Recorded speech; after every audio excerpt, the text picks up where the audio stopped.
क्या हुआ है बेटा? अभी देखे ना दानिया को क्या हुआ है, बेहोश हो गई है। क्या हुआ है इसको?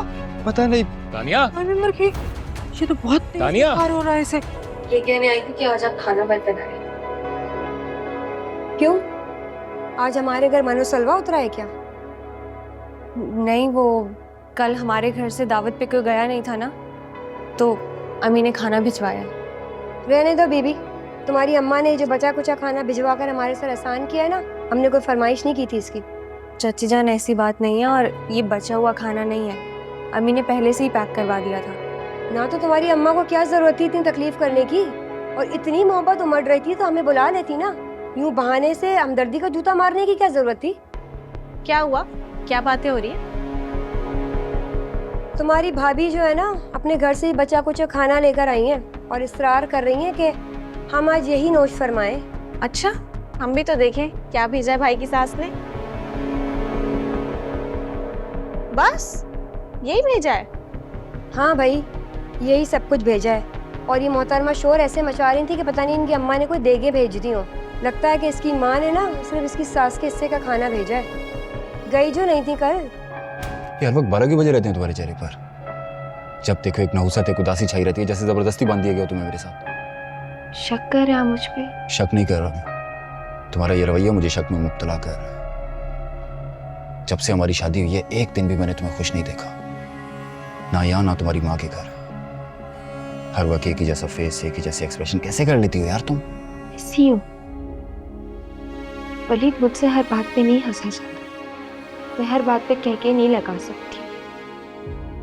मुझे बात करने से ज्यादा सुनना पसंद है, और ये मेरी आदत है, मेरी फितरत है, और अब मेरी इस चीज के ऊपर मुझ पे शक कर रहे हैं। जो भी है, मैं बस इतना जानता हूँ कि तुम्हें जबरदस्ती मुझ पर मुसल्लत किया गया है।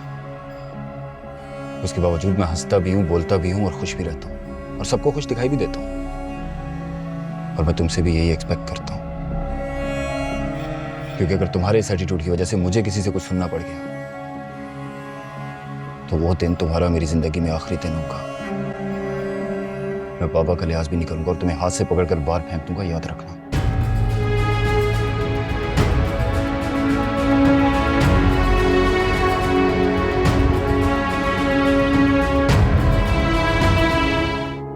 देखो तुम परेशान मत हो, मैं कह रहा हूं ना, मैं करता हूं बात अम्मा से कि मैं चचा जान से ही बात करता हूं। पता चलना चाहिए उन्हें फारा की सारी हरकतों का। और जैसे चाचा जान आपकी बात मान लेंगे, छोड़ें हर बात। वो उनकी सगी औलाद है और आप उनके दोस्त के बेटे हैं। सगी औलाद के मुकाबले में वो हमारी बात नहीं मानेंगे। इसलिए आप प्लीज सिर्फ अम्मा से बात करें, उनको कहें कि हमें हमारे घर जाने की इजाजत दें। हमारे लिए यही काफी।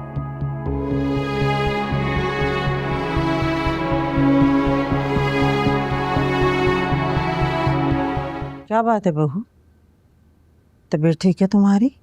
रात माँ के घर ज्यादा खाना खा लिया था क्या? ये क्या, तुम्हारा तो चेहरा रेड हो रहा है।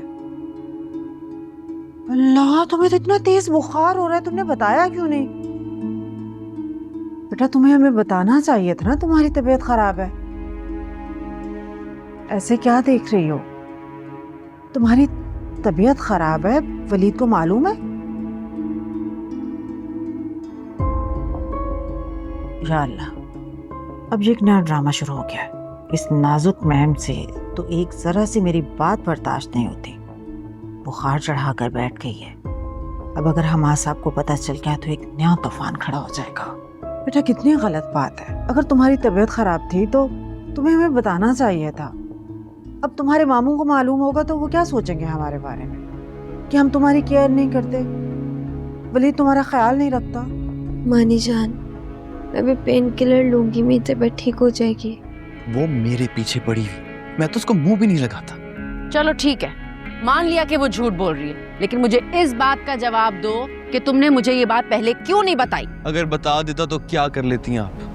जब उसका भाई घुटने टेक बैठे उसके सामने, तो मेरी और आपकी क्या हैसियत है उसके सामने? हम किस खेत की मूली हैं? तुम लोग को 1000 मर्तबा एक बात समझाई है मैंने कि मुझे हल्का मत लिया करो। अगर तुम मुझे ये बात पहले बता देते तो मुंह तोड़ देती मैं उसका। इतनी बकवास ही ना सुनती ना मैं उसकी। अगर आपको अपने बेटे पे एतबार होता तो आप उसकी बकवास सुनती ना। एतबार है मुझे तुम पर, लेकिन हालात का भरोसा नहीं है। लेकिन तुम तो शादी से इनकार कर रही हो, तो फिर शर्तें कैसे मुमकिन होंगी? अब्बू, आपकी इज्जत और वकार के लिए मैं जान भी दे सकती हूँ। तो ये तो सिर्फ एक रिश्ता है। अगर मेरे हाँ करने से आपको फायदा हो सकता है तो मैं हाँ कर दूंगी।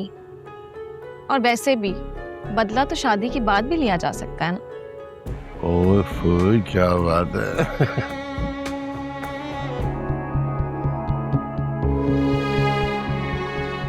दानिया, दानिया तुम ठीक हो? मेरा सर। तुम ठीक हो? कुछ चाहिए तुम्हें? दानिया, दानिया, दानिया, दानिया, अम्मी, बाबा, सफिया, क्या हुआ है बेटा? अभी देखे ना दानिया को क्या हुआ है, बेहोश हो गई है। क्या हुआ इसको? पता नहीं। दानिया, अभी मर गई। ये तो बहुत तेज दानिया। बुखार हो रहा है इसे। जल्दी से गाड़ी निकाले, इसे किसी अच्छे हॉस्पिटल लेकर चलते हैं, डॉक्टर को दिखाएं। हाँ मैं निकालता हूँ गाड़ी, निकालता हूँ। तुमने क्या कहा है इसको, जिसका इतना सदमा ले लिया इसने? मैंने क्या कहा इसे? और किसने कहा है? मैंने कहा है। अब दुआ करो कि डॉक्टर तुम्हारे बाबा को कोई ऐसी वैसी बात बता ना दे। इसको पहले भी जिस डॉक्टर के पास लेकर गए उसने उसी वक्त तुम्हारे बाबा को सब कुछ साफ साफ बता दिया था कि बच्ची ज़हनी दबाव का शिकार है। और उसी वक्त से तुम्हारे बाबा नाराज है मुझसे। अब उठाओ इसको। अरबाज प्लीज, अब मुझे ऑफिस जाने से पहले घर छोड़ा है ना, मुझे बहुत डर लग रहा है। अरे मत करो यार, तुम तो बहुत बहादुर हो। क्या हो गया तुम्हें? मुझे नहीं पता, मुझे समझ में नहीं आ रहा। मैं बहुत खौफजदा हूँ इन सबसे। सबसे? फारा और चची जान तो अपने रंग पहले ही दिखा चुकी हैं, लेकिन अब जो चचा जान ने बाउंसर मारा है ना, उसके बाद मैं बहुत परेशान हूँ। अरे आप हंस रहे हैं, मैं परेशान हूँ। तो ऐसे परेशानी की बात में इतनी फनी बात करोगी तो हंसूंगा ही मैं। अच्छा ना, ठीक है, मेरी बात माने ना, मुझे ऑफिस जाने से पहले छोड़ आए घर। शाम में बेशक वापस ले आइएगा प्लीज। देखो सोनिया, ये मसले का हल नहीं है। अगर तुम चचा जान की धमकी के डर से घर चले जाओगी तो उन्हें लगेगा कि वो हम पर हावी हो गए, और इस वक्त हमें किसी को अपने ऊपर हावी होने नहीं देना। आप ठीक कह रहे हैं, लेकिन सच्ची बात तो ये है कि मुझे उन दोनों से ज्यादा खौफ फारा से आ रहा है। वो तो जैसे खुद को मेरी भाभी मान चुकी है, ऐसी बातें करती है कि मैं उसका मुंह देखती रह जाती हूँ। देखो तुम फिक्र मत करो, वो यूनिवर्सिटी जा चुकी है, चचा जान भी दुकान पर है, और घर पे है कौन? अम्मी और चची जान। तो तुम अपना ज्यादा टाइम अम्मी के साथ स्पेंड करना। अगर चची जान कुछ कहती भी हैं तो कोई बात नहीं, खामोश हो जाना। और फारा, उसका क्या करूं मैं? जब वो घर आएगी तो तुम अपने कमरे में चली जाना ना, उसके मुंह ही मत लगना। बाकी मैं शाम को आऊंगा, अम्मा से बात करूंगा। ठीक है? ठीक है, जल्दी आएगा लेकिन ऑफिस। ओके।